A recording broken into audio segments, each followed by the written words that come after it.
Hello mga ka-printer, for today's video ay meron tayo ditong Canon G3010. At ang problem nito ay paper jam. Ayan, kung makikita nyo mga ka-printer, tumatagilid yung papel. Pinig niya pero tumatagilid, tumatabingi sa kabilang side. So kapag ganyan mga ka-printer, ibig sabihin yan meron niyang foreign object sa loob.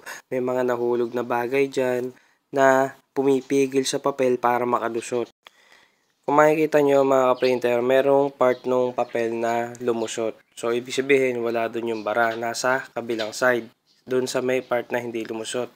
So, ang gagawin natin, kumuha lang kayo ng medyo matigas na papel. Or, eto kasi takip to nung kalendaryo. So, mas maganda kung meron kayong mas matigas-tigas like yung folder na makapal-kapal.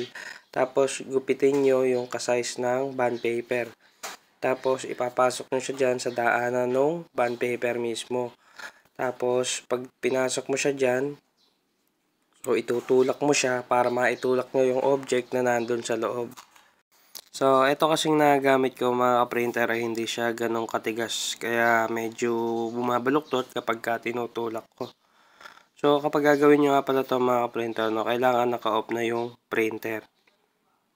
Tapos tutulak nyo lang siya ng dahan-dahan hanggang sa maitulak nyo yung object na nasa loob na nagkokos nung pagbara ng papel or nung pagtagilid niya.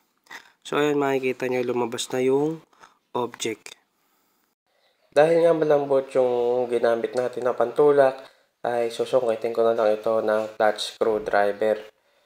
Pero kung matigas-tigas yung mga gamit natin ay hindi na natin kailangan yon. Kusa na siyang matutulak kasama yung papel lalabas dyan sa may harapan.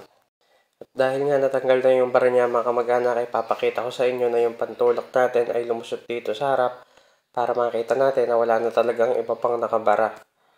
So ito, iangat ko itong scanner para makita nyo.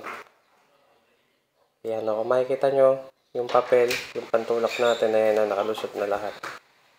At syempre mga printer, hindi pwedeng hindi natin test yan para makita nyo na gumagana na talaga siya. So kung nakatulong sa inyo mga printer yung video na to, huwag nyo po kalimutang mag-like at mag-subscribe. Maraming salamat po sa inyong panonood. Happy printing! Subscribe!